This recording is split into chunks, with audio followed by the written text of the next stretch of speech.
TDP ప్రభుత్వంలో మాజీ మంత్రి చింతకాయల అయ్యన్న పాత్రుడు తుపాకీ గురిపెట్టి లేటరైట్ వ్యాపారి నుంచి 10 కోట్లు దోచుకున్నాడని నర్సీపట్నం వైసీపీ ఎమ్మెల్యే అభ్యర్థి ఉమాశంకర్ గణేష్ ఆరోపించారు.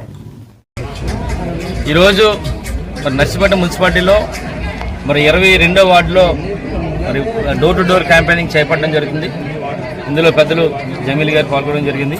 అలాగే మున్సిపల్ వైస్ చైర్మన్లు, మున్సిపల్ కౌన్సిలర్స్, ముఖ్యంగా వార్డు ఇన్ఛార్జ్ సంబంధించి అప్పలాడి గారు కానీ, అలాగే మా రామ్ గోపాల్ గారు, డైరెక్టర్ మా కనకమహాలక్ష్మి గారు, ఇంకా వార్డు పెద్దలందరూ కూడా పాల్గొన్నారు. అలాగే నర్సీపట్నం మున్సిపాలిటీ సంబంధించిన పార్టీ నాయకులందరూ కూడా పాల్గొని ఈ రోజు చూస్తే ఏ ఇంటికి వెళ్ళినా సరే ప్రజలందరూ కూడా ఎంతో గౌరవంగా మమ్మల్ని అందరినీ ఆదరిస్తూ, ఎందుకంటే ముఖ్యంగా కారణం ఏంటంటే దాని కారణం గౌరవ ముఖ్యమంత్రి గారి తాలూకా పరిపాలన చూసి 5 సంవత్సరాల కాలంలో బ్రహ్మాండంగా చేశారు. ప్రతి మా ఇంట్లో 2 పథకాలు 3 పథకాలు వచ్చని చెప్పి ప్రజలందరూ కూడా, ముఖ్యంగా మహిళలందరూ కూడా ఈ రోజు బ్రహ్మాండంగా ఏ ఇంటికి వెళ్ళి సరే ఆదరిస్తున్నారంటే దానికి కారణం ఏంటంటే గౌరవ ముఖ్యమంత్రి గారు చేసిన కార్యక్రమాలు 5 సంవత్సరాలు. అందుకని రేపు రాబోయే రోజుల్లో ఎట్టి బస్సులు కూడా జగన్మోహన్ గారి నాయకత్వాన్ని ప్రజలందరూ కూడా కోరుకుంటున్నారు. ఎట్టి బస్సులు కూడా రేపు జరగబోయే ఎన్నికల్లో మంచి మెజార్టీతో మేము గెలుపొందడం ఖాయం. ముఖ్యంగా ఈరోజు చెప్పాలి, నిన్న అయ్యన్న పద్ధతి మాట్లాడుతున్నాడు. మొన్న ఒకసారి చూసాం, గ్రావెల్ దందాల గురించి మాట్లాడుతున్నాడు.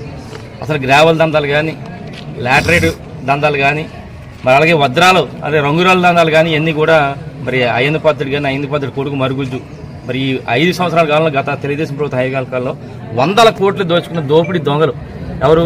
ఈ అవినీతి అయ్యన్న పాత్రుడు, ఈ మరుగుజ్జు పాత్రుడు. వీళ్ళు మాట్లాడుతుంటే మాకు చాలా సిగ్గేస్తుంది. అసలు ఆ రోజు చూస్తే గత తెలుగుదేశం ప్రభుత్వ హయాంలో మంత్రిగా ఉన్నప్పుడు లాటరైట్ ద్వారా అక్కడ ఎవరెవరు రాజమండ్రిలో ఒక కంపెనీ ఉంటే వాళ్ళ దగ్గర సుమారుగా 20 కోట్లు అంతా దోచుకున్న దోపిడీ దొంగలు ఇద్దరు. అదే కాకుండా ఒక లాటరైట్కి సంబంధించి ఒక వ్యాపారస్తుని ఇంటికి వెళ్ళి అయ్యన్న పాత్రుడు, అవినీతి అయ్యన్న పాత్రుడు కానీ, మరుగుజ్జు పాత్రుడు కానీ ఇద్దరు వెళ్ళి తుపాకీ గురిపెట్టి కూడా 10 కోట్ల రూపాయలు లాక్కున్న దోపిడీ దొంగలు. వీళ్ళు మాట్లాడితే మాకు సిగ్గేస్తుంది. రంగురాల వ్యాపారస్తులందరూ భయపించి వాళ్ళు వ్యాపారాలు చేయకుండా చేసింది ఈ దొంగలు, వీళ్ళే దోచుకున్న రంగురాల దోపిడీ దొంగలు. వీళ్ళు మమ్మల్ని విమర్శిస్తుంటే చాలా ఆశ్చర్యంగా ఉందని చెప్పి సందర్భం తెలియపడుతుంది. ఇది ఎందుకు కూడా తెలుసు, ఈ నియోజకవర్గంలో ప్రజలందరూ తెలుసు ఏ విధంగా 5 సంవత్సరాల కాలంలో అయ్యన్న పాత్రుడు మంత్రిగా ఉన్నప్పుడు ఆయన కానీ, ఆయన కొడుకు మరుగుజ్జు పాత్రుడు కానీ 100 కోట్లు ఏ విధంగా దోపిడీ చేసుకుంటారో ప్రజలందరూ తెలుసు. రేపు జరగబోయే ఎన్నికల్లో వారికి బుద్ధి చెప్పడానికి సిద్ధంగా ఉన్నారు. ఇంకొక విషయం కూడా మీ ద్వారా నర్సీపట్నం నియోజకవర్గ ప్రజలందరూ కూడా ఒక విషయం మీ ద్వారా చెప్పాలనుకుంటున్నాను. ఏంటంటే ఈరోజు మీ అందరి తాలూకు ఆశీస్సుతో నేను ఎమ్మెల్యే అయిన తర్వాత మీకు ఏది అవసరం వచ్చినా సరే నేరుగా నా దగ్గరికి రావచ్చు. మీరు నా దగ్గరికి వస్తే నా భార్య అమ్మ వాళ్ళకి చేయొద్దని అందు, మా పెద్ద కొడుకు చేయొద్దాను, మా చిన్న కొడుకు చేయొద్దాను. ఎందుకంటే వాళ్ళకి రాజకీయాలతో సంబంధం లేదు. కేవలం వాళ్ళు ప్రచారానికి తిరుగుతారు తప్ప రాజకీయంలో ఎంటర్. కేవలం నేను ఎమ్మెల్యే అయితే నేను ఒక్కడనే మీతో మాట్లాడతాను. పొరపాటుని కానీ అయ్యన్న పాత్రుడిని గెలిపిస్తే మీరు ఏ 10 మంది వెళ్ళినా సరే అయ్యన్న పాత్రుడు ఒప్పుకోవాలి, వాళ్ళు సత్యమంది ఒప్పుకోవాలి, వాళ్ళ పెద్ద కొడుకు మరుగుజ్జోడు ఒప్పుకోవాలి, వాళ్ళ చిన్న కొడుకు కూడా ఒప్పుకోవాలి. అంటే 4 ఎమ్మెల్యేలు ఉంటారు ఇంట్లో. అంటే 4 ఎమ్మెల్యేలను మీరు గెలిపించుకుని వాళ్ళ చుట్టూ తిరుగుతారా? కేవలం ఒక ఎమ్మెల్యే అయినా నన్ను ఆదరిస్తారని చెప్పి మీ ద్వారా నర్సీపట్నం ప్రజలందరూ కూడా తెలియపడుతుంది. ముఖ్యంగా నర్సీపట్నం మున్సిపాలిటీ ప్రజలందరూ కూడా చెప్పాలి. ఎందుకంటే నేను గెలిస్తే ఒకనే ఎమ్మెల్యేని, వాళ్ళు గెలిస్తే 4 ఎమ్మెల్యేలు.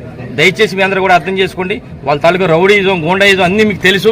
ముఖ్యంగా అయ్యన్న పాత్రుడు, అవినీతి అయ్యన్న పాత్రుడు కంటే మరుగుజ్జు పాత్రుడు 100 రెట్లు ఎక్కువ ఈ రౌడీజంలో కానీ, గూండాయిజంలో అలాంటి వాళ్ళు కానీ వస్తే నర్సీపట్నం సర్వనాశనం చేసేస్తారు.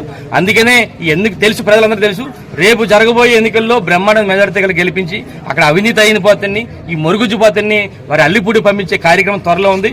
పెట్టే బేడ సర్దుకొని వెళ్ళడం ఖాయం. ఎట్టి బస్సులు కూడా నర్సీపట్నం నియోజక ప్రజలు రేపు జరగబోయే ఎన్నికల్లో 30,000 పైగా మెజారిటీతో గెలిపించి ఇక్కడ వైఎస్ఆర్ కాంగ్రెస్ పార్టీ జెండా ఎగరేస్తారని చెప్పి